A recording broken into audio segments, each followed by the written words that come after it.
Hello, everybody, and welcome back to the Distance Dilemma podcast. My name is Shaun. I'm in Dublin, Ireland. This is Imran. He is in Thun, Switzerland. This is our long distance friendship podcast. This is episode number 39, and we're going to kick things off with our weekly segment, Out of Context Weekly Scenario. This is the part where me and Imran give each other sections from our week out of context, and the other person has to try and guess what happened. So, Imran, what is your out of context weekly scenario?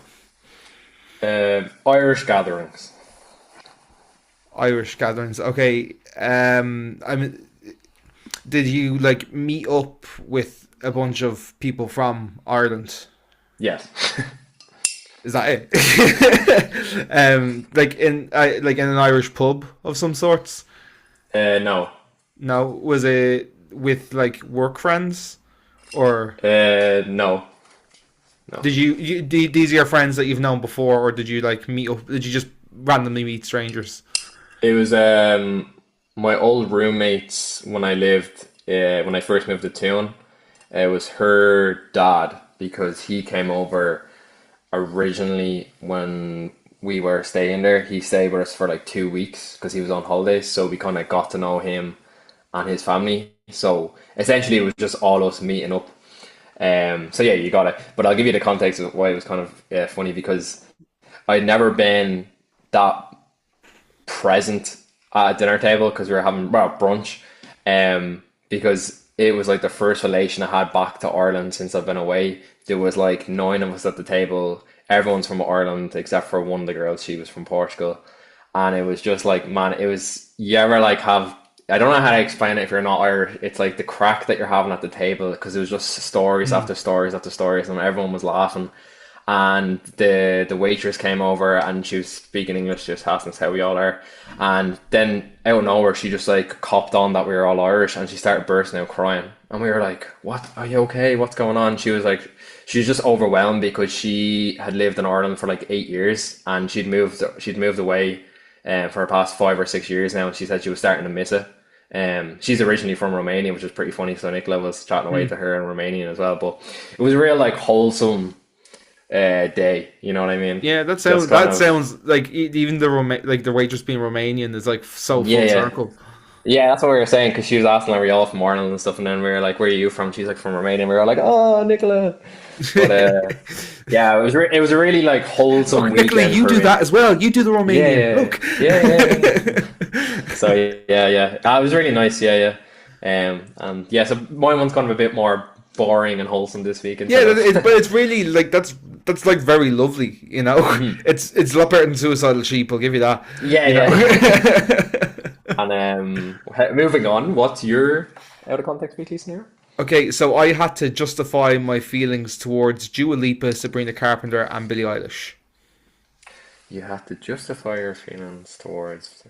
We was playing a game, and it was like keep one and ditch the two other two, or was it No, kind of like no, that? No. no. Uh, is this because the Grammys considerations came out, so you had to kind of justify why Sabrina Carpenter was up for No. an award? No. Uh, Without so for context towards feelings, the feelings are not music. It's very much, how do I say, Appearance. appearance based. Okay, Yeah, in the right. least misogynistic way possible. By the way, I'm not. Love that. Love that from you. Try not uh, to get cancelled again. Thank you very much, guys. Thank you Yeah. very much for not cancelling me. All the Okay, support is very I'm much I'm appreciated. presuming you're playing like something like fuck, marry, kill, No. and no. Okay, were you with friends during this situation? Yes. Okay, Yes. so you're with Simone, Kelsey, and Adam. I was with Simone. Just Okay, me and you're with Simone. Simone, just you and Simone, Yeah. and you're with some friends. No, just me and Simone. Just you and Simone. Okay, so Simone is my just you and friend. Simone. Yeah, she is. Yes, yeah. So just you and Simone. You are listening to music in the car, Yes. and Simone asked you that tricky question of who's your favorite of these three? No, but you're getting closer. Okay. Uh, or she like kind of asked you like, oh, what do you think of these people? Do you think these are good looking? Do you think these are hot? That old famous girlfriend question. Not really, but you're heading in the right direction, but not really. It's not so much like it's not like Simone's setting me up for a trap in that way, or she's not Okay, asked me okay, okay, a okay. direct like thing about uh these artists in that way. But Artists you're on the versus right track. Simone. You're on the right track. So you three are sitting together, or you're in the car together. You're listening to some music, and I was Sabrina Carpenter, Dua Lipa, and who was the last person? Billie Eilish. Billie Eilish. Um, I, I'm actually, You're I'm like, kind I of would say lost you're here. about 70, 75% of the way there. It's just kind of why I Was she have. like asking you to rate them? No. Okay, I give up. I give up. I can't. Okay. So, this was yesterday. I was in the car, me and Simone gone out for dinner on our little date night. And we were Lovely. driving home, and a Dua Lipa song came on shuffle. And I think I've said this in the podcast before, but I love Dua Lipa. I'm genuinely such a massive fan of Dua Lipa. Yeah. And like, I think what kind of came into the conversation then was like, um, Simone's co-workers think it's the funniest thing ever that like I'm so into Dua Lipa, but it's not in like a sexualized way. It's Okay. not like everybody is into Dua Lipa in the sense that is Dua Lipa an incredibly good looking woman? Yes, absolutely. But I while I admire her good looks and stuff, I just genuinely really like her music, and we ended up having a bit more of a deeper conversation on like why Dua Lipa is a really good figure to look up to, because she is obviously, she's such a successful artist and businesswoman. She looks great. She supports the right causes, and even like how she met her fiance. Like, do you know the story about her? Yeah, they're both reading the same book. Yeah, so like Yeah. stuff like that, and then I then kind of was like, because, and I think so. What happened through that was like, we kind of were like, oh well, other like kind of like big female artists that like are in the same bracket of like, they're incredible artists in their own right, but often they're overlooked because of their looks, in a way, like, or because they are overly sexualized by a group of people, like, and that's where Billie Eilish and Sabrina Carpenter came into the mix. And I had to justify my feelings to Simone about Dua Lipa, Sabrina, and Billy, because Okay. Okay. specifically I was trying to be like, this is the reasons I really like Dua Lipa and I really support what Dua Lipa has to do. And then, like, when it came to a more kind of like sexualized context, I was like, I just feel like the way Sabrina presents herself, I think I'm only like a year older than Sabrina, but I feel like 10 years older than her, and I feel Yeah, yeah, uncomfortable yeah. finding her attractive. And I Be- feel the same with Billie Eilish, because Billie Eilish burst onto the scene as like a 16-year-old. So, when I make that connection in my brain of like, oh, is Billie Eilish attractive? Yeah, she is, but like something in my brain is like she's only 16 when she's not. I think she's like 23, 24 now, something like that. I don't know off the top of my head, like, but you know She's 23. is she, yeah, well, there you go. Yeah. Like, so she's not, a teenager anymore. Like, and not like, there's not a massive age Oh, gap, but dangerous, dangerous talk here. yeah, no, but this is it. I was trying to be like, I feel gross finding, if I was to find them like super attractive, whereas I don't feel that for Dua Lipa, because she's just doesn't present herself in that kind of younger context, like. I mean, we do see it like in the media how like female artists in the industry can be sexualized into making them like a product. Like if you look Yeah, at Sabrina absolutely. Carpenter, the way she advertises her new albums, and like I'm not the biggest Sabrina Carpenter fan, but I understand why she has the popularity because she makes decent enough pop songs. But Yeah, yeah. what I'm trying to say is like if you see her concert, you're seeing it's the costume designs, it's the photographs she posts and publishing. Like she's really good in terms of like whoever's the team behind her about marketing, because she's kind of used a bit of a like at the moment she's in my perspective it's a bit of like a sex symbol kind of thing. But we Yeah. often see that with artists is whatever their marketing team and the way they push things. Like with Billie Eilish thing, it was the recent thing that she came out as that she's lesbian or she's bisexual. They used that to push one of her songs. And then I kind of understand what you're saying because they have such a huge platform as well, like Dua Lipa, Sabrina Carpenter, and Billie Eilish, like all massive artists, and I actually enjoy a lot of their music as well. Um, it's kind of like you would like compare it to someone maybe in the female industry that maybe is not. Like I would say, for example, like someone would be like Cardi B, who's always in the public eye for things that she probably shouldn't have been doing, like court or I don't know, I don't know. I don't be keeping up with Cardi B's business, but I get what you're saying. I can see your way around it without trying to add in too much about attractiveness into the situation. Yeah, and Yeah, just to stand by like as well, Sabrina Carpenter and Billie Eilish also, is particularly Billie Eilish, make excellent music, and yeah, I've yeah. loved Terrific artist. the last two Yeah. Sabrina albums have been like, I really think that what's the Short and Sweet, her album from last year, is going to go down as one of the best pop albums of all time. Like, it is incredibly great pop music, you know. I'll stand by that. And yeah, she does definitely play into the kind of sexualized things, but like that's. I also feel like that's her choice. Like I feel like I think Of I've seen course. enough from like media stuff from before that album where it looks like that was Sabrina's choice. Whereas like I look at other female artists, and this was always a point of like hot topic when I was in college, because I would always. I don't know if I'd say devil's advocate, because I do strongly feel that like female artists don't need to sexualize themselves to make themselves huge. Like I would look at Billie Eilish in that way. I'd also look at Taylor Swift. There's two huge, like, top five biggest artists in the world. Doesn't matter what's between their pants. Like, they're both incredible Mm, artists that write incredible songs, and they don't do that to. And like, it's also not just a female thing. There's male males to artists do that as well. sexualize themselves Yeah. as well. Like, Justin Bieber's a prime example of that. He sexualizes himself 24, like every time he's promoting something. So, yeah, just make good music. is Yeah. the and it'll do No, well.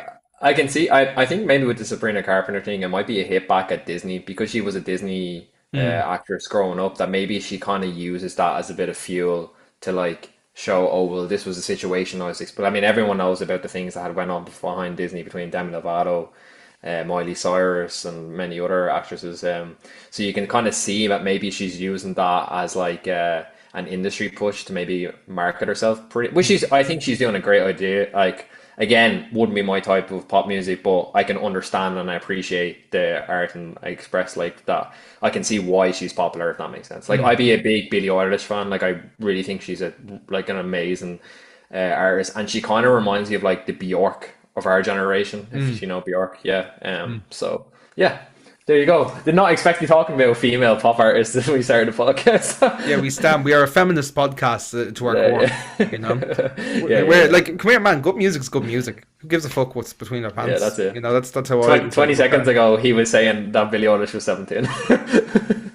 Yeah, but the thing, Shaun. when she burst onto the scene, she was so young. So that's why I don't feel You like. sound like Micah Richards.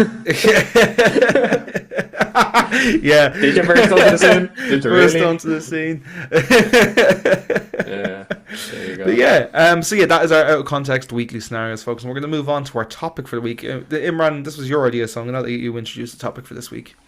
Yeah, so kind of going off what the dilemmas were from last week, we spoke about film and movies, and if honestly, if in another world, this podcast would literally be films and movies if me and Shaun were at home. Is that the topic, or is that the current No, affair? that's It's a little uh, that was a little sneaky preview as to what's to come later in the episode. that was a little preview, and I just realised my brain went completely off topic there. Excellent foreshadow, Imran. Thank you very Yes, much for that. thank you. No, the topic of this week is the culture of the gym, and the reason is because I've took a break from exercising for about 3 to 4 weeks. I just was unmotivated, and I found myself kind of getting back on the verge of that. So I kind of wanted to like talk about joining the gym at a young age, and then kind of like the different situations you find yourself in and different gyms and stuff. And I know Sean's have been actively in the gym now for a good couple of months. Fair play to him losing the weight and stuff like that. So, what I wanted to ask you would be like, what's your first impressions of when you joined the gym, when you were in school and stuff like that? I think like when you're in school, like the thing that from my experience, or like from what I hear from most people as well, is like I think everyone thinks that everyone's going to be looking at you, or like it's a very kind of like self-conscious thing of like, oh my god, like what, like people, if you're fat or if you're not in shape, people are going to look at you. The people who are in shape are going to look at you and go, oh, stay to him, blah blah, whatever. Whereas like this like one gym session will tell you nobody in that gym gives a fuck about you. Everybody in that gym only gives a fuck about themselves. You know, that's like the first thing that would come to my head on that.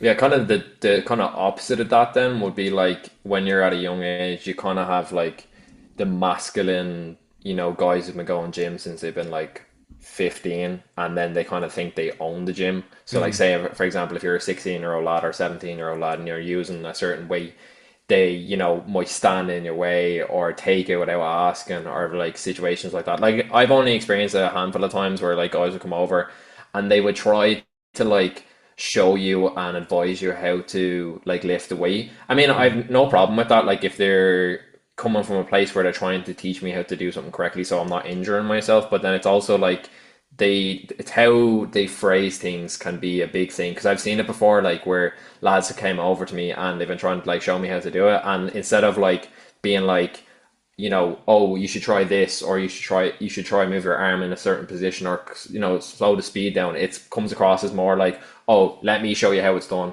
because I'm the boss and Yeah. I'm not great at lifting. So I've kind of They're seen, mansplaining to you yeah, in that's that. kind of like the masculine energy side from like at a young age that you can experience it. Mm. And you see it in like often like in sports as well. Like I remember like I played GA growing up, and then I was kind of aside from the gym, but growing up, and I moved up to the first team, like the senior team, at a very young age. Like I was definitely the youngest on the team by far. I was 17, 18 at the time. And like it was really difficult for me to like find kind of like a group to fit into. And like that often is a big problem in like sports, like depending on if like the younger lads, that's kind of like on the older lads to like take the younger lads in and Mm. kind of make them feel a bit more welcome, which I definitely experienced like 5 or 6 times growing up, that it can be hard to do that. Especially in gyms as well, where like you might be like you're saying, like I was saying there with the masculine energy. I don't know if you've experienced that or like talked to your friends about anything like that before. Yeah, I've not had a lot of people like stop me and be like, "You're doing that wrong," like and try and fix it. Now I'm sure I definitely have been doing things wrong. That's not me being like, "Oh, I do everything correctly in the gym." Guarantee I absolutely don't. I had it when I started. I can only remember it happening to me once, and that was in when I started like my recent like weight loss slash gym journey, whatever. And it wasn't even like what I was doing, it was more the equipment that I was using. I was doing the bench press, and in the gyms that I'd been in before, I was using the clamps to stop the weight Yeah. from moving off while you're lifting Hmm. if your thing is uneven. I was basically using those, and a fella came up to me and was like, "You don't need to use those on this machine," because it was one that had like a bit of support on the machine. So he was like Yeah. that'll automatically stop you if it does start to tip. And I was like, okay, grand. That's the only experience I've really had with. Hmm. And I was actually, do you know what? I was slightly on the opposite end of this a couple of weeks ago. I was in the gym, and for whatever reason, in my gym, like there's like 10 treadmills, and like 4 or 5 of them are all like out of service at the moment. Like so the treadmills are always packed. Yeah. And I know myself that like it's a bit of a weight to get on there. Like sometimes, like and like I want to do treadmills last as well, like because I want to like sweat out and then like go and have a shower, like. But anyway, I was on a treadmill and I was in the middle of one of my runs, and I saw somebody had been waiting to get on a treadmill. They got on the treadmill, and it looked like they didn't know how to start it up. The way sometimes when you press stop and it goes to like a sleep mode, and you have to basically turn it off like low power mode and then turn it on. Yeah. Yeah. So a young woman got on, and I didn't want it to come across like I was mansplaining or like I was being being like, let me show you how it's done. So Hmm. Hmm. I could just see her, and I was about to see her get off, and I just kind of like waved at her and just pressed the button and press start for like across. I didn't even say that. I just kind of like waved at her. I was like, oh, you just need to press that, and went That's off. there. So that's, but like again, like I tried not to be like, look at me, fair. Like no, I was just kind of like, because I knew she was gonna then have to jump off. Somebody else is gonna take it, and then she Yeah. might have Yeah. been annoyed, like because I've been left queuing for it, and I was really annoying having to wait for your stuff, like. Definitely. And kind of on the context of that as well, you kind of seen like I've seen a lot of these like rage baiting videos online where like for example like say a female is recording herself in the gym, and like a man might be in the background like already there lifting a weight, Mm. and then it's kind of like this thing like people are in the comment section being like, oh, you're looking at her, you are on top of her, you're not giving her any space to lift the weight. And this is not just for females, this is for males as well. Like I've seen it often, like lads would be recording themselves doing like a certain position in the gym, maybe like an arm curl, and there might be people in the background walking through and stuff like that. So what's your opinion on like rage baiting videos with that for like content sides? And then also like the thing as well, like it's like respecting someone's space. So like say if you are already in a position like lifting the weight and I just come in automatically and stand in front of you, or like try to take, like normally if I'm doing that, like I would be like, oh sorry, can I just get them weights there, pal? Take the weights, move over to a different side, and then continue on. So like I don't know if you've experienced that. Like I know it's not as, like I remember like growing up for me, like Glenn Gillen would have been a prime example in my gym, but everyone knew him already doing that. And I know now the gym culture, especially on social media, like people recording themselves doing their workouts, is growing a lot more. Which again, like I'm all for, like if that's like your niche and what you're trying to push towards, like go ahead and do it. But I kind of think it's a bit more on the respect side is like where you need to find the line. And I think that in gym culture at the moment is still a very slim line. Yeah, I mean, like, at the end of the day, like, it's a public space, so, and you're paying for your membership, and like you have the right to record yourself as well. I think it's more on the person who is like in the background trying to do something. It's like, you're just kind of ruining somebody else's vibe, or you're ruining their video, like, so I think it's a bit of a dick move. I think it says more about the person doing the interrupting than the person. Like, if you want to record yourself. Like, I personally don't record. I don't even bring my phone into the gym. I leave my phone in my locker, and I'm done. Like, and I really feel like, unless you're recording yourself, that's the good. Now, obviously, as well, if you're using wired headphones and stuff, and it like depends on distance and stuff. But like, I'm very like, I don't want to be distracted. Like, I set my phone to do not disturb and whatever. But sorry, I'm diverting from the question a little bit. No, that's fine.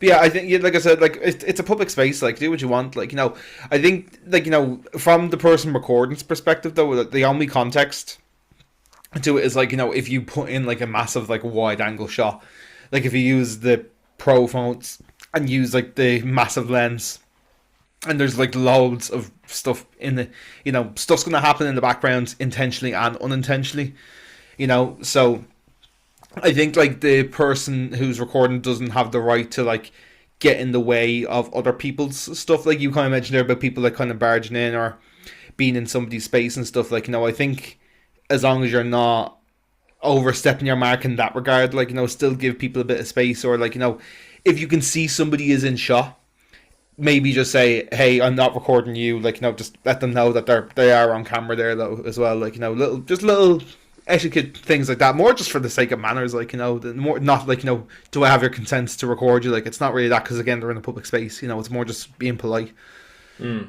I mean, like you've definitely seen over the past couple of years, like the culture wise and for recording in the gym is definitely increasing. And I not so necessarily think it's a bad thing. Like if you're chasing, I know like it's kind of cheesy way to say it, like greatness, or if you're trying to chase a living off making content around the gym, like I don't necessarily think that's a bad thing. It's just kind of like you're saying there, like the etiquette behind it and the respect kind of side to it. Yeah. And we've talked about it before, like previously on the podcast, about like gym etiquettes that maybe aren't like that, like stuff like people using like 5 machines and like putting their keys, putting their wallet, putting the thing just so nobody can use it. And like normally, like what I often find in these situations is like, if that is the case, like I'll just be like, look, can I hop in between sets? Or like if someone else asks me, like, can I use the same machine? And like I'll do a set, then they do a set and stuff like that. But overall, I think like gym culture at the moment is probably at a high, and like we definitely see it, like it's more becoming advertised as like a health thing, as well as like gaining muscle and putting pictures up and stuff like that. And like people are often big into like physiques and stuff, but I think it's also there's like two sides to it. It's like there's people there like genuinely just to be healthy and like lose a bit of weight, and then there's people there that that are trying to make a career off it, and either doing bodybuilding or physiques training and stuff like that. So like I do think overall it's a positive industry, and I do think like, but I think there is like areas that it could definitely improve on, like maybe a bit more like maybe welcoming gyms. And there's often gyms, like I've been to over 5 or 6 gyms in Ireland, and like there's some gyms that put a lot of work in and like trying to advertise and like bring in a welcome space, like environment. And then there's other places, gyms where they've been open for maybe 30 years and they don't really care anymore, and it's just like people coming in and out. I don't know. Yeah, I do feel like in general though, like the gym culture is a very welcome a very welcoming space.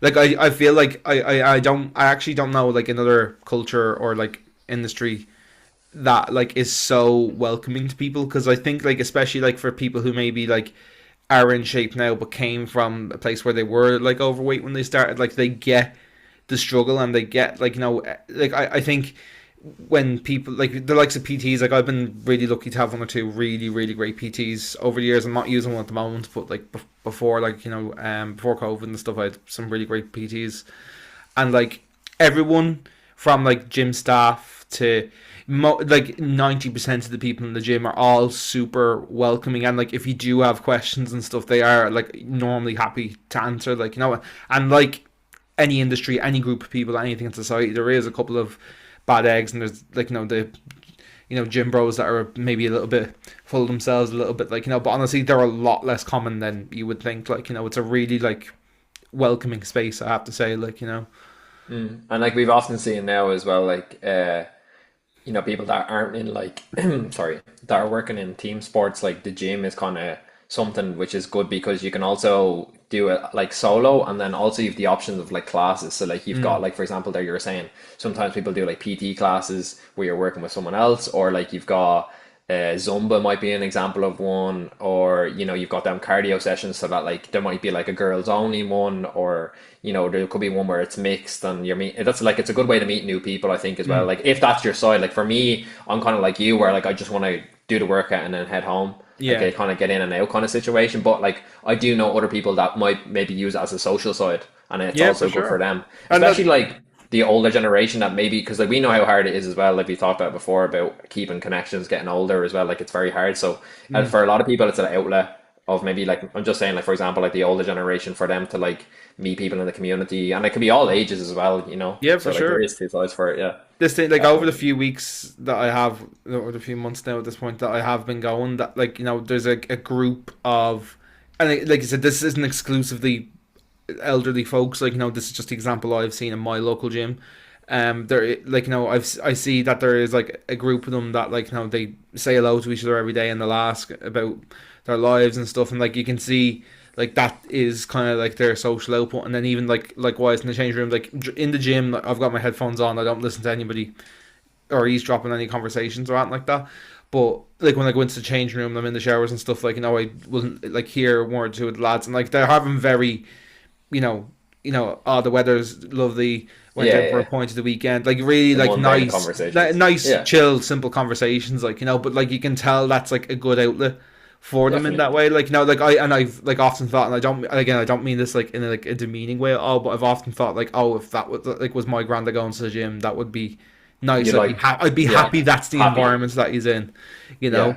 Yeah. So yeah, like it can, like the gym can be like is mostly such a great and supportive network. I Yeah, had it happen earlier. Something you kind of brushed on earlier was like when people take up like five machines. I had that happen to me this morning, where I do like a 60-40 split of strength training, 60 and 40 cardio. So I start off with like warming up with a bit of cardio on the elliptical, then I do strength for like 40 minutes, and then I do 20 minutes of treadmill at the end. yeah. And I had like finished my warm up, and I'd come on to a bench press, and basically there was this guy who like I'd noticed when I was doing my cardio, like he was just kind of everywhere, but I wasn't really focusing on him. I just noticed him moving around a lot, and he had five machines on the go at once, literally five. He had a bench to himself where he was doing shoulder presses. He had another like back exercise machine marked with his hoodie, and you had like three other machines, all like, and they were all at totally different ends of the gym. But now they were Yeah. all like varying on like weightlifting, like and core exercises and stuff, like the stairmaster, and the thing where I don't know what it's called. The thing where you hold on with your arms straight and you like lift your legs up, and it's for your back. I don't know what the name of the Yeah, machine is called. hanging leg raises. I don't know if that's what the sheet Yeah, machine is, but yeah. and like I was walking around, and it was just like the place was packed. It's Monday morning. Monday morning's the Yeah, yeah, peak time, because that's when everyone's getting back on the gym. Like yeah, Tuesday yeah. morning. Don't see us there on Tuesday morning, lads. But Yeah, it was just packed, and like you could see there was like three or four people being like, come on, like we all like it's busy, we like people need to use these machines, and you just, and like as well, like people won't butt in and be rude and be like, sorry, like you're walking around, I need to use this, like because by the time he'd come back to a machine, I had like finished a whole exercise, but he was still Yeah. like on one of his laps. I understand, yeah. It's Like so that is something frustrating. that can be frustrating, especially when you're like on a time period as well. Like especially Yeah. Monday morning, most people are probably either going to the gym before work or they've got like a lunch break that maybe they can do like a half an hour, 45-minute session and then go back to work. So Yeah, it that's can be a exactly bit what I do. frustrating.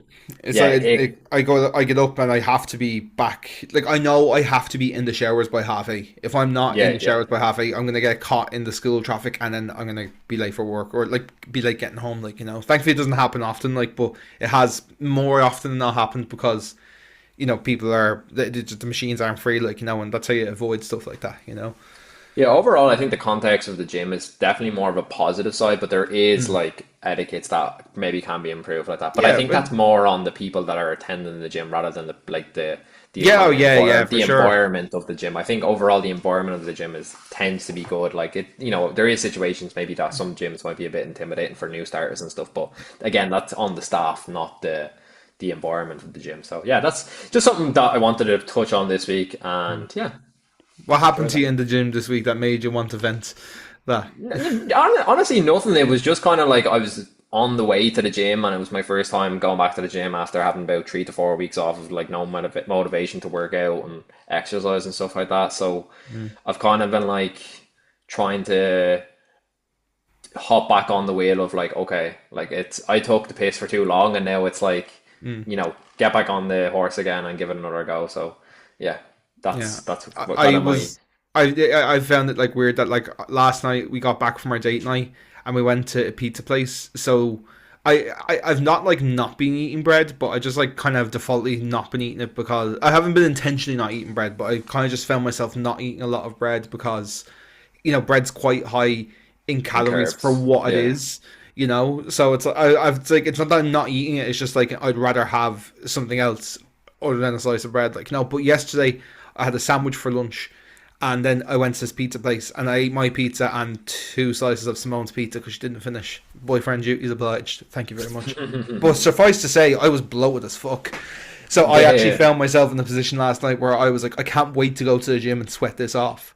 yeah, yeah, But yeah. then, and I said this to Simone last night, I was like, I say this now, minute 8 on the treadmill tomorrow is going to kill me. And yeah, minute 8 on the treadmill, where like I've started to like go from a brisk jog to more of a sprint.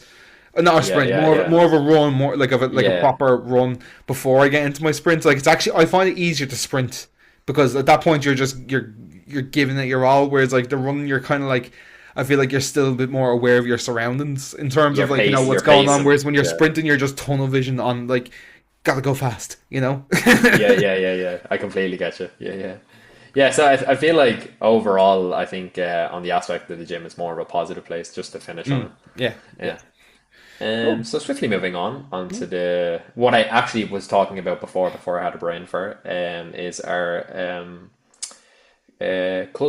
pop culture for the week. Sorry guys, I'm having a brain fart here again. Current affairs slash pop Current culture. affairs slash pop culture, and I'll let Sean start it off because he has something he wants to bring up. Yeah, so kind of circling back on something that we talked about at the end of last week's episode, we had a query from an anonymous dilemma from somebody who was looking to see how they could get into some TV shows and movies in best ways, and I kind of put that into practice last week, because anybody who has probably listened to the podcast going up knows me and Imran are big fans of Breaking Bad, big fans of Better Call Saul, and the writer of those two shows released his new show.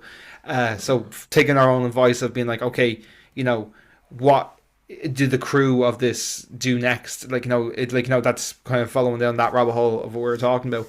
So I watched Pluribus over the weekend with Simone, which is the new show from Breaking Bad creator Vince Gilligan, and it is phenomenal. Like it is such a great show, and at this point you're probably going to say to me, "Oh, well, give us a synopsis of what's the show about." No, I'm not going to give you a synopsis. It's one of those shows, one of those pieces of media that's quite rare, where the less you know going into it, the better. Really, like, do yourself a favor. Do not watch. Well, maybe the trailers. I watched the trailers before. They don't really give away much in the trailers on No. purpose. And Vince Gilligan in interviews has been very vocal in saying, "Go into this knowing as little as possible. Don't read reviews. Don't go into comment sections about it. go on and have a look at Pluribus. It is genuinely probably one of the best pilots I've ever seen. It's up there with, Breaking Bad, Lost, and those sort of level of pilots where you're like, oh, this is gonna cook, or Squid Game is not, like when people watch Squid Game and you're like, what the fuck, this is mad, like, and you're on the edge of your seat going, like, it just keeps getting a bit crazier and crazier, like, that's what the pilot episode for Pluribus is like. It's genuinely brilliant. Rhea Seahorn, who is Yeah, I starring was in about it, to say that. I was is actually happy brilliant. to see that she was casted again. Big fan of her. Loved her in Better Call Saul. Yeah. And it's kind of the show is coming at a good time in the year of kind of looking at that kind of Mm. dark comedy, psychological drama, sci-fi area within the industry at the moment. So I feel like Mm. in terms of like dropping, it's good, and the way that the episodes are being, correct me if I'm wrong, but they're being released weekly. Yeah, so you have two episodes that were Yeah. released on Friday, just gone. Mhm. By the time this podcast comes out, there'll be three episodes up.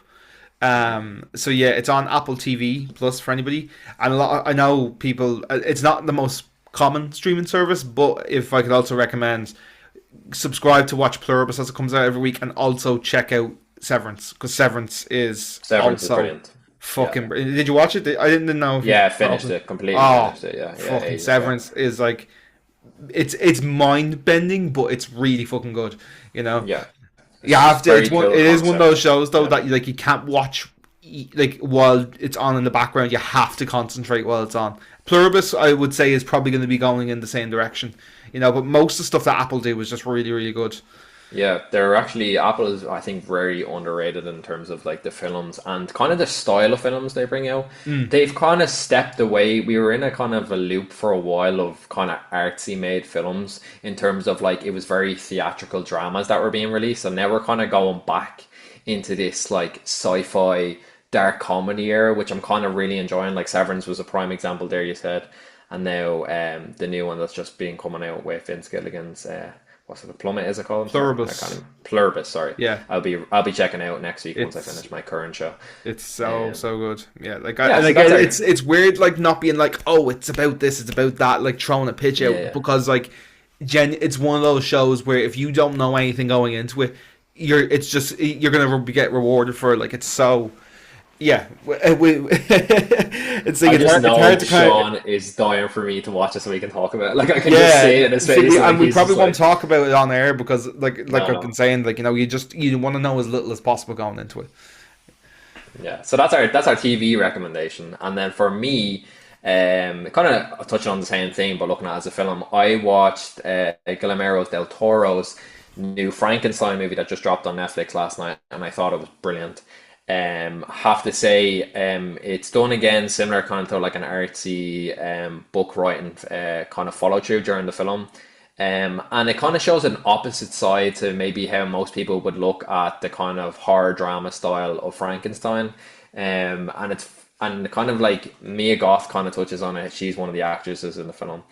Oscar Isaac and Jacob Elordi. The way that the film is formatted, it shows a very like humanistic side to Frankenstein. I don't know if you probably don't know if you know about Frankenstein, about how he was formed. You know that he was put Mm. together by different. I won't go into too much, but like this is common knowledge anyway. Put together by different kind of body parts of different humans, and that's how he was created. But it kind of looks at uh, the style of film going back towards more like kind of Pirates of the Caribbean kind of style, which I really enjoyed. So highly recommend if anyone hasn't been out there and heard about it. It's been getting very, very a lot of great reviews, and was very impressed by Jacob Elordi as well. Yeah, I think Andrew Garfield was supposed to play that role originally, wasn't he? He was, yeah, yeah, and he actually turned it down because he thought that the body movement work was going to be too much. Because you'll see it in the movie. I don't know if you get around to watching it. The way he moves, you can tell he's put a lot of work in with kind of like maybe production in terms of like the way the his costumes designed, the way the atmosphere is defined, the way he moves on the floor. It's all very calculated in terms of like he definitely put a lot of work into the role. Mm. That maybe it's kind of different to like the sort of Frankenstein that anyone's seen before. It was kind of like another kind of example, like kind of to compare that would kind of be like there's been many films done before, like about Elvis, and it was just interesting to see what's the actor's name? Austin Austin Butler Butler. style of it. Yeah, Mm. Austin Butler's kind of the way he adopted his kind of style on the character. So yeah, definitely recommend it. Big fan of the director as well. So yeah, check it out. Yeah, I've not actually seen any Guillermo del Toro films. Funnily enough, I know The Shape of Water won Best Picture, and Pinocchio was meant to be great Yeah. as well. He's just a director I haven't gotten around to yet. I'm sure. You know what? Actually, you've seen Hellboy. No, not seen it. Have you never seen Hellboy? Oh yeah, you like that.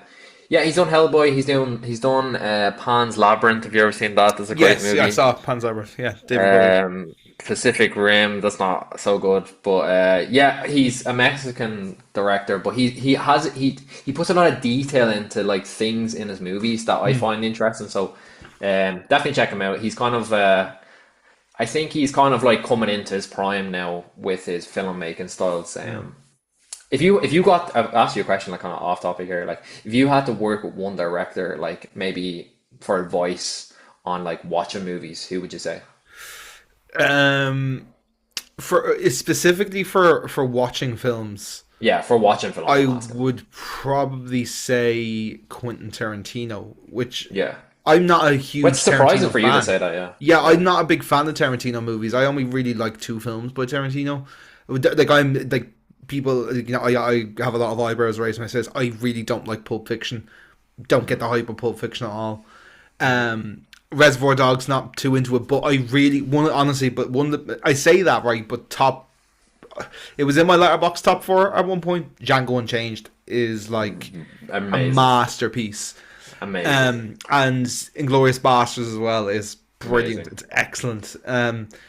I feel like whenever I watch interviews of Tarantino, while I don't love his particular films, every time, like when he talks about the process of the movie, he knows what he's talking about. So I feel like in that context of like, oh, who would you want to, you know, like guide you through how you should do films? Like I agree with most of the things that he says. It's just normally the type of films that he writes. They're not always to my particular taste. You know. Yeah, yeah. What about you? It's definitely like Tarantino's like a kind of styling in terms of like film, if you like it. Like if you like gory, if you like more action packed kind of based off Japanese thrillers, like that's the kind of guy you would go down. But I feel like if going with Tarantino, it'd be a good idea to get, because you're getting different styles of movies that maybe you haven't watched before. For more of like a mainstream guy, I would go Martin Scorsese, because he's worked on so many projects. I feel like he would have a vast load of information. And then like an underrated one would be Danny Boyle. I don't know if you know of Danny Boyle. He's a very famous English director and producer. Like, but he's done a lot of films that I really enjoy. Like he worked on Slumdog Millionaire as another great example there. And he brings a lot of character. He was Trainspotting, wasn't he? Yeah, he worked on Trainspotting. He did the 28 weeks later, 28 days later. Yeah. But he has a very like vast way of looking at like different kind of sides to film. He actually did the film Yesterday, you know, the one based off the guy who finds the he basically says that he made all the Beatles songs and he becomes famous off it. So check that out if you haven't seen it. It's good yarn. That's like a good, like, no, I don't mean this in like a demeaning way. I mean this in like the nicest way possible. It's a great TikTok movie in terms of like you can like you could watch that whole film on TikTok scrolling through. Like it's very I don't know, something about how it's shot is very that it just gives that sort of vibe to it. Like, you know. Yeah, definitely. There's a great Danny Boyle movie called The Beach with Leonardo DiCaprio, and I highly recommend it. It came out in like I think it's like the 2000s. Don't know if you've seen it, Shaun, but honestly, it's such an out there movie, and like you learn a lot while watching it, like just about kind of like the idea of like living off on this island. You know, like people say, I'd love to live off an island away from people, and the kind of that kind of style. So definitely check that one out as well. So that's kind of all we have on our pop culture section for this week. Sorry, it's something that just shot to my head that we didn't plan this out at all, and I know we have to move on as well. But something I saw which was really interesting was they've wrapped on filming for season 3 of the live action remake of Avatar: The Last Airbender. Yes. Which season 2 I believe is coming out in like February or March next year. Yes. and they approved season 2 and season 3 at the same time. So I think they shot them back Class. to back, but season 2 is obviously going to come out sooner. Yeah. But I Season just one was thought that great. was really exciting for anybody who hasn't seen the original. Yeah. It's just like, honestly, like I would put it in my top 5 TV programs ever. Yeah, It's the animation is amazing. The live action season one is brilliant. Do not even bother yourself with the films. They are terrible. I've not actually watched any of Um, the films. I didn't finish Legend of they Korra either. I finished Legend of Korra. It's also good, but it's it's because it's kind of like with Breaking Bad and Saul. It's a different like there's two different styles there, which Yeah. like you can appreciate things from both. What where Avatar, you're basing off a character that was just in it, and they have their own arc, and it's kind of about her. So I didn't enjoy it too much, but it's okay. Like I'd recommend to watch if you're a big fan of The Yeah, Last Simone's Airbender and watched it. stuff. Simone enjoys it. It's Yeah, it's one I probably will get to like once I've ticked off some bigger shows, yeah, yeah, of on course. my to do list, I suppose. But I just thought that Yes, was really interesting news, and I think yeah, yeah, it's very on brand for us. yeah, yeah, yeah. Love that, love that. Yeah. All right. So moving on to your distance dilemmas, guys. This is the section where you guys send us in your dilemmas, and we are going to read them out anonymously. Just to stress once again, like I do most weeks, I have no idea who sent these in. Imran basically will get these from people, and you can send them in to us at the distance dilemma pod at gmail.com, or you can DM us on Instagram. It's all totally anonymous. And yeah, we will read it out. Like I said, I have no idea who this is. Imran will then reword it and jiggle up and throw it in the middle of a random mix, so we don't know what sequence they're coming in. So it's not like, oh, this was came in last week, two people sent in last week. We've no idea when this person, who this person, why this person. Anyway, I'll let you take it away, Imran, Yeah, and we can read out the first of your guys' dilemmas. perfect. So the first one, I thought I knew someone. How wrong I was. I lost my trust in this person. Trust is a very sacred thing to me. I miss their intellectual communication, but have no trust in them anymore. Should I distance myself or continue the conversation? It's a tricky one. I saw this one Yeah, and yeah. I sent it in, and I thought there's a lot of things to like digress in what they said. Mm, Kind of looking at the first one, like I thought I knew someone. How wrong was I? Like I think that's something everyone can like say they've experienced. Like mm. me personally, like I've definitely had situations where the person that I thought I knew, or like a friend that I thought I knew, like switched up and kind of showed me their true colors. So I can see like where they're going with that already. And then to say that they've lost the trust in someone, like me and Sean talk about how big trust is in not only relationships but friendships as well. So yeah, I don't know if you have anything you want to speak on that first part. There's a lot of to digest there. Yeah, I mean, like, it's. I think the big thing is there, like, you're saying trust is such an important thing to you, the person, Personally, yeah, you know. sacred, yeah. So I think, like, with that, like, if this person knows you as well as it kind of is coming across in this message, they should know that your trust is such a big thing to you, and to go against that would cause some sort of harm or some sort of bother to the relationship. Now I could be totally wrong on that. Like, they might just be a coworker or someone from college or something like that. But the vibe I'm getting is this person knew you really well, and they knew how important trust was to you for whatever reason. Like, maybe based on previous experience. Like, I think especially if somebody has seen that context to it of like, oh, based on experience, this is why trust is a big value to me, and then for them to break that trust Hmm. is a problem. Like, I don't know. Like, I've said it before. Like, we this kind of came up about families a few weeks ago, and like breaking off connection. Like, should you distance yourself from someone? I don't know if I would like actively be like, I'm pushing this person away, but like I would definitely like be not like, initiating or starting conversation as much with them for sure. Keeping I them don't at know how you fingers feel. length, I think, like kind of like that kind of setting, like keeping them at fingers length, so they're they're not they're far away, but they're not too far away. Yeah, I think it just Another, depends on how much I think the fact that you're sending this in to us means that you definitely value this person. Like, in you some care about form. them in somewhat or manner, yeah. Yeah, like, and that's why you don't want to distance yourself. in some way, I think for me, honestly, it's like a bit of a middle ground between the two. I don't think well, cutting again. It depends on the scenario. If it's really Mm. severe, when they've really breached trust in some way, maybe you might want to cut off communication with them. Mm. But does that solve There's anything? That's the big that's question. that's another way of looking at it. Does it solve the issue that maybe that you're feeling with them? Again, they said here, like, I miss their intellectual communication, but have no trust in them. So maybe that this person, they maybe had like such a strong trust system in terms of communication. Like, and we've kind of talked about this before. Like, there's different ways like that you communicate with someone. Like, you could come across as really disrespectful, but you know the person so well that maybe they communicated in a way that only they would understand, if that makes sense. So like if Mm. I'm talking to you and I might say something out of context, you would probably understand me as much as a person to understand, okay, this is how Imran was looking at it from that way of side Mm. of communication. So what I'm thinking, maybe they're seeing a change in a person here just because they said that I missed their intellectual communication. So maybe there's been a change in the way that person communicates with this person.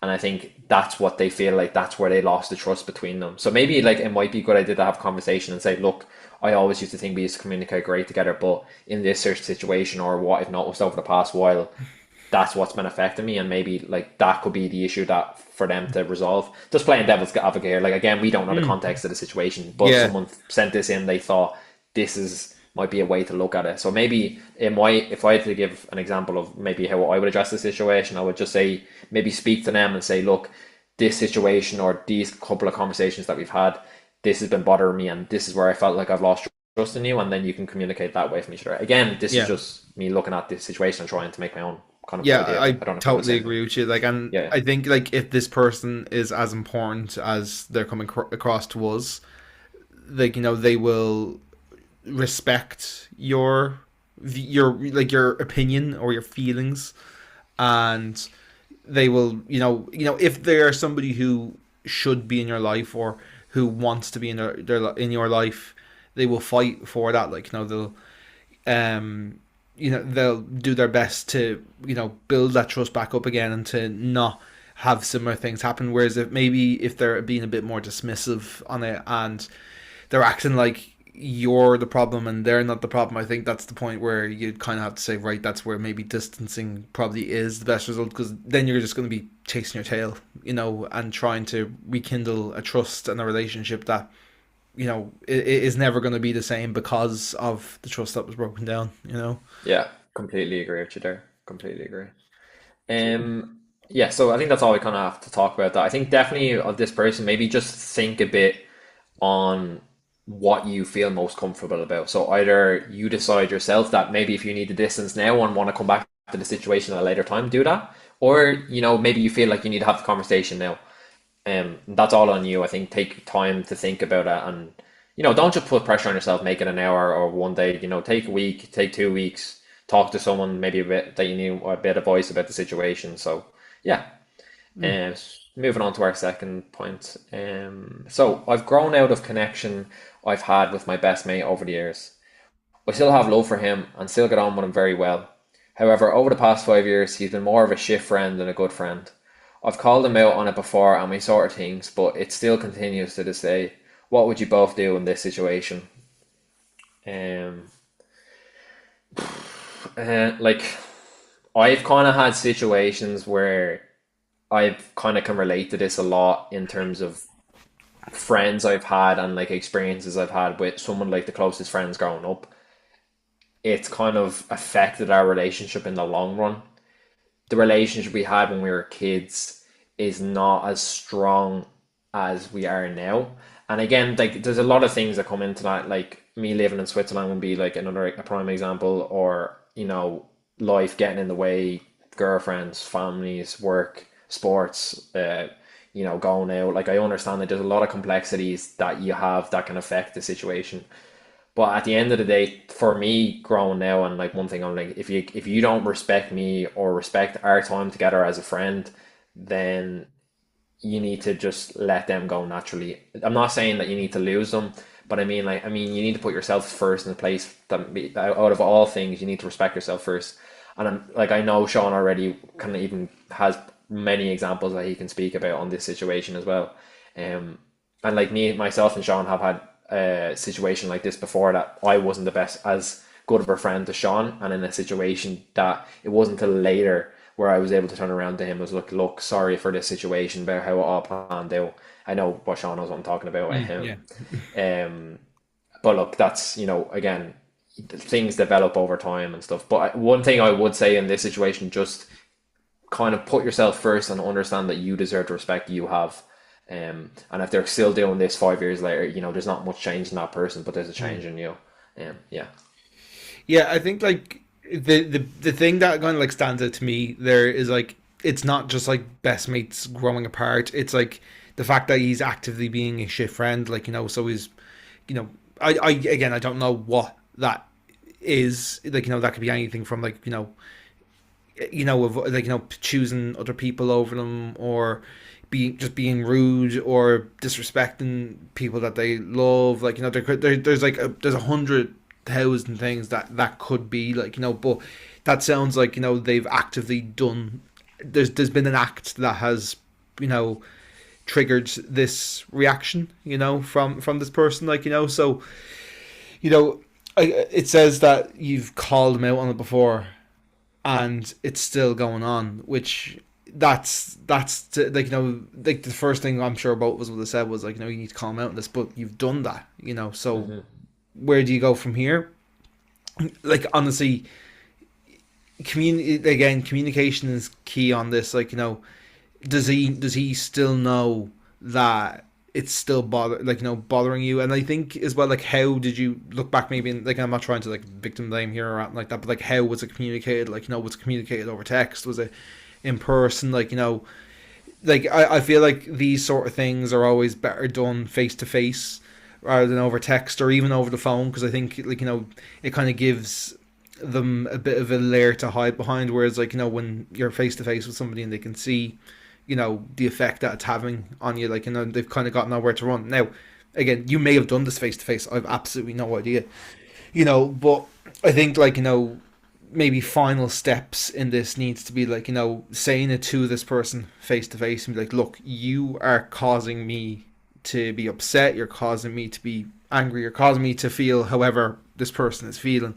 Communicate that directly to them, and if it does continue, and I wouldn't even like go as far as to be like, oh, give it another 5 years. Like honestly, like with this sort of thing, and because it's been brought up to this person before, if it continues like shortly after, like that's probably the time to just stop putting up with, and again, like like with the last one, I don't think any good comes of just blocking somebody or cutting them off totally. Like just let things kind of fade out. Like we'd said in previous episodes on other topics. Like I think blocking and cutting people off should be a last resort where possible. But sometimes it is the appropriate thing to do. It depends on the relationship to the person. Depends on a lot of context.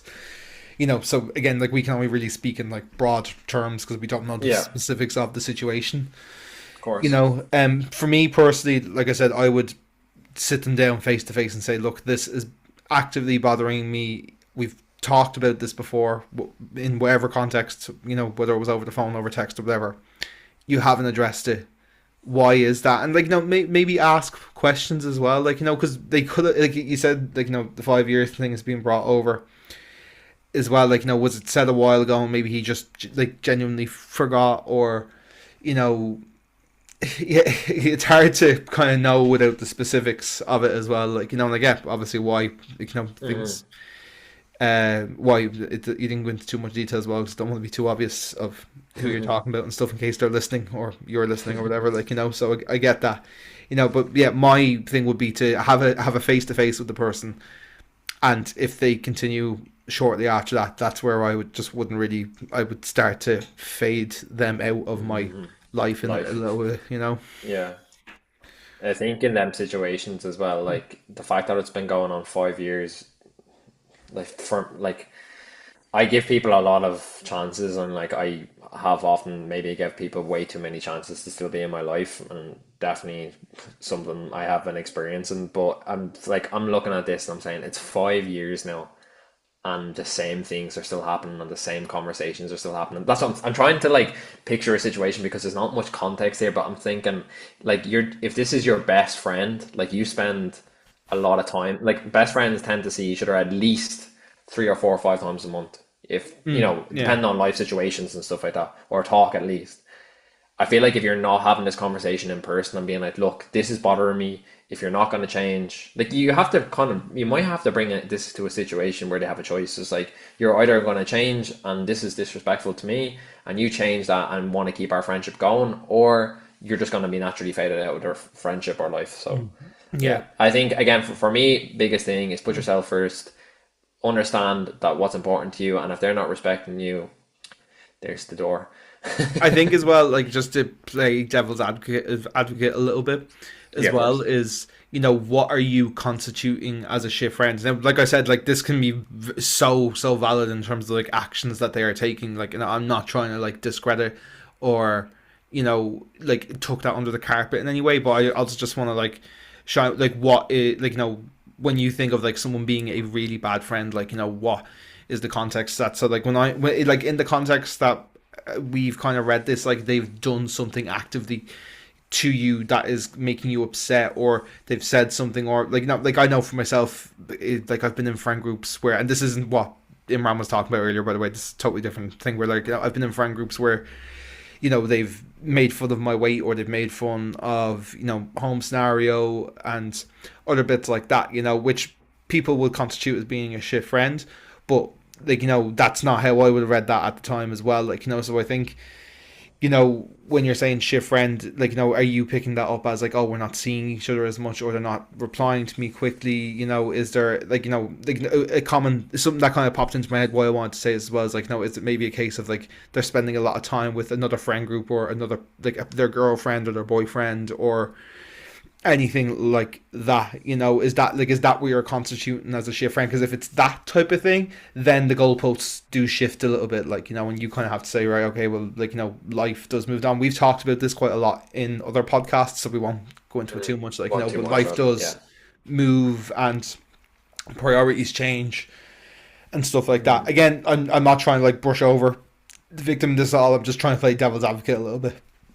Two complexitive ones this week. Yeah, And for a lot sure. of a lot in both of them, and we do appreciate everyone that sends them in, and we do enjoy actually speaking about them as well, because there's loads to dissect in them. Sometimes we can briefly, sometimes skim over them, but I think there is ones like them where there's a lot in them, and I think there's a lot to dissect for this person or the people that send them in. So yeah, thanks for sending them in, Chris. Sure, yeah, and guys, if you would like to send any of your anonymous dilemmas, you can email us at thedistancedilemma@gmail.com, or you can send us them on Instagram if you want. Like I said, they're all read out anonymously. Like me and Imran don't know No. who sent that in.